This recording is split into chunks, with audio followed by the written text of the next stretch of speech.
எரியது கேட்கின் எரிதவள் வேலோய் பெரிது பெரிது புவனம் பெரிது புவனமோ நான்முகன் படைப்பு நான்முகனோ கரியமால் உந்தியில் வந்தோன் கரியமாலோ அலைக்கடல் துயின்றோன் அலைக்கடலோ குறுமுனி அங்க இல்லடக்கம் குறுமுனியோ கலசத்துள்ளடக்கம் கலசமோ புவியில் சிறுமண் புவியோ அரவினுக்கொரு கல்பாரம் அறவோ உமையவள் சிறுவிரல் மோதிரம் உமையோ இறைவர் பாகத் தொடுக்கம் இறைவரோ தொண்டர் உள்ளத்தடக்கம் தொண்டர் தம் பெருமை சொல்லவும் பெரிதே.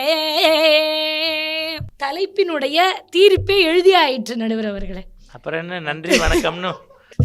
தொண்டர்த்தம் பெருமை சொல்லவும் பெரிதே அப்படிங்கும் போது, சரி, இந்த பக்தி இலக்கியங்கள் பெரிதும் கூறுவது ஆண்டவன் பெருமையா அடியவர் பெருமையான்னு நம்ம இங்க பேசுறோம். ஆனா கடவுளே இதுக்கு ஒரு தீர்ப்பு கொடுக்கிறார். அடியார் கிளியன் சிற்றம்பலவன் கொற்றம் குடியார் கெழுதிய கைச்சீட்டுங்கிறார்.